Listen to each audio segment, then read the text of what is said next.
ہمارے ذہنوں میں جو معیارات بیٹھے ہوئے ہیں وہ کیا ہے؟ کامیابی پیسے سے ہے، کامیابی جائیداد سے ہے، کامیابی کاروبار سے ہے، کامیابی شہرت سے ہے، کامیابی اقتدار سے ہے. یہ معیارات ہیں. جو جتنا دولت مند اتنا کامیاب، جو جتنا مشہور اتنا کامیاب، جو جتنا پاپولر اتنا کامیاب، جو حکومت پر پہنچ گیا کامیاب، جس نے بڑا کاروبار جما لیا کامیاب، جس نے بہت جائیداد بنا لی کامیاب. یہی ہے اصل میں ساری بس کی گانٹھ. جو تصور کامیابی کا ہوگا اسی کے مطابق آپ کی بھاگ دوڑ ہوگی، اسی کے لیے جد و جہد ہوگی، اسی کے لیے توانائیاں صرف ہوں گی، اسی کے لیے دن رات کی مشقت ہوگی. یہ ہے اصل شے جس کی یہاں نفی ہو رہی ہے.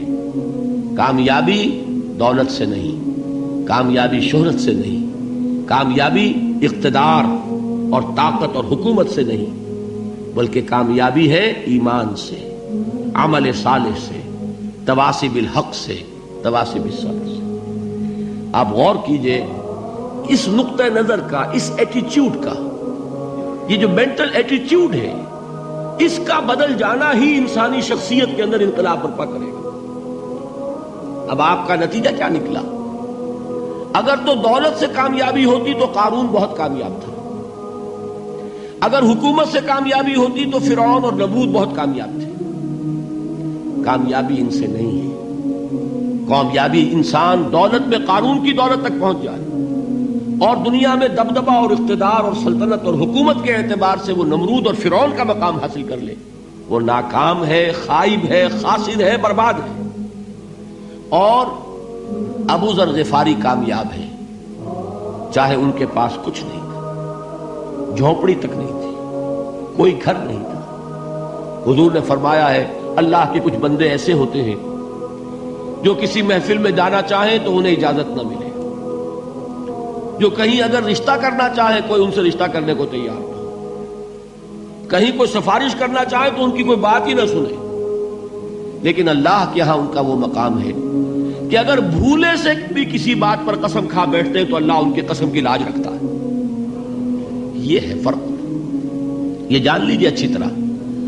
اس بات کا مان لینا آسان، اس پر سبحان اللہ کہنا آسان، لیکن اس کے مطابق آپ کے اپنے ذہن کا بدل جانا بہت مشکل. اس لیے کہ ہم متاثر ہوتے ہیں اپنے ماحول سے. وہ بڑا محل ہے، دیکھ کر ایک دفعہ جھجری آتی ہے، وہ بڑی سی 20 فٹ لمبی کار سناٹے کے ساتھ آپ کے پاس سے گزر گئی. ایک دفعہ اعصاب کے اندر ارتعاش ہوتا ہے، محسوس ہوتا ہے بڑے یہ نصیبے والے لوگ ہیں، بڑے خوش نصیب، بڑے کامیاب.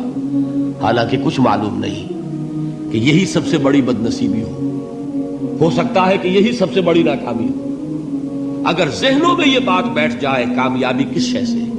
یہی وجہ دیکھیے قرآن مجید میں بارہا آپ دیکھیں اولئک هم المفلحون، یہ ہے لوگ کامیاب ہونے والے. آج یہ آپ نے نماز میں وہ آیات سنی، یا ایھا الذین آمنوا ارکعوا واسجدوا واعبدوا ربکم وافعلوا الخیر لعلکم تفلحون. اے ایمان والو، رکوع کرو، سجدہ کرو، اپنے رب کی پرستش اور بندگی کرو اور اچھے کام کرو تاکہ تم کامیاب ہو جاؤ. تو کامیابی کن چیزوں سے ہے؟ یہ ہے سب سے بڑا سبق. یہ ہمارے دل میں اگر بات بیٹھ جائے، ٹھک جائے، تو زندگی بدل جائے گی. صبح و شام بدل جائیں گے، نقشے بدل جائیں گے، بھاگ دوڑ کا رنگ بدل جائے گا، ویلیو سٹرکچر بدل جائے گا. آج وہ ایک چیز نہایت اہم نظر آ رہی ہے، کل نہایت غیر اہم نظر آئے گی. جیسے کہ حضور کی حدیث ہے، مالی ولی الدنیا، مجھے تمہاری اس دنیا سے کیا سروکار ہے. انما مثلی کراکب استظل تحت شجرۃ ثم راح فترکها، میری مثال تو اس سوار کی سی ہے جو تھوڑی دیر کے لیے ایک درخت کے سائے میں ٹھہرتا ہے سستانے کے لیے، پھر وہ اپنا راستہ لیتا ہے. اسے اس درخت سے مستقل تعلق اس کا نہیں ہے، وہ اس کا گھر نہیں، وہ اس کی منزل نہیں. اسی طرح یہ دنیا میرا گھر نہیں ہے. اب دیکھیے ہم کہتے ہیں انا للہ و انا الیہ راجعون، ہم تو مسافر ہیں، ہم اللہ کے پاس سے آئے، اللہ کی طرف ہمیں لوٹ جانا ہے.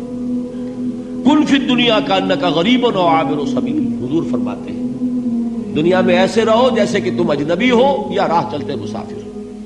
لیکن یہ طرز عمل کب ہوگا؟ جبکہ یہ آیت ہمارے ذہنوں کے اندر بیٹھ گئی ہو، والعصر ان الانسان لفی خسر الا الذین آمنوا وعملوا الصالحات وتواصوا بالحق وتواصوا بالصبر۔ یہ ہے اصل بات جو میں نے عرض کیا تھا کہ میں بتاؤں گا صحابہ کیوں ایک دوسرے کو یاد دلاتے تھے۔ اس لیے کہ دیکھیے جیسے برف باری اگر ہو رہی ہو، آپ باہر نکلیں گے تو برف آپ کے کپڑوں پر جم جاتی ہے نا، تو آپ جھٹکتے ہیں کپڑوں کو تاکہ برف ہٹ جائے۔ ہمارے ایمان پر اس دنیا میں رہتے ہوئے جب ہم متاثر ہوتے ہیں ماحول سے تو گردہ آ جاتا ہے، برف پڑ جاتی ہے، اس کو جھٹکتے رہنے کی ضرورت ہے۔ اور وہ جھٹکنے کی بہترین اور مؤثر ترین شکل یہی ہے کہ یاد رکھو کامیابی ان چیزوں سے نہیں ہے۔ چمک دمک جو ہے دنیا کی، یہ ساری چمک دمک جو تمہیں رجھا رہی ہے، جو تمہیں اپنے اندر گم کیے ہوئے، یہ لفظ گم پر اقبال کا وہ شعر یاد آ گیا کہ کافر کی یہ پہچان کے آفاق میں گم ہے، اور مومن کی یہ پہچان کے گم اس میں ہے آفاق۔ تم گم نہ ہو کر رہ جاؤ، اس میں مبہوت نہ ہو کر رہ جاؤ، مرعوب نہ ہو کر رہ جاؤ، دنیا ہی کی محبت تمہارے اوپر ڈیرے نہ ڈال دے، تمہارے دلوں کے اوپر مسلط نہ ہو جائے۔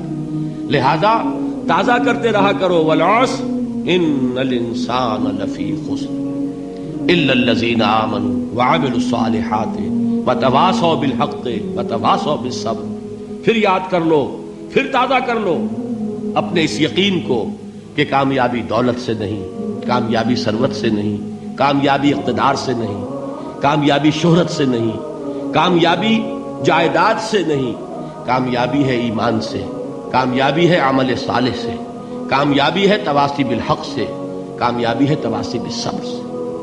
یہ چار چیزیں ہیں کہ جو کامیابی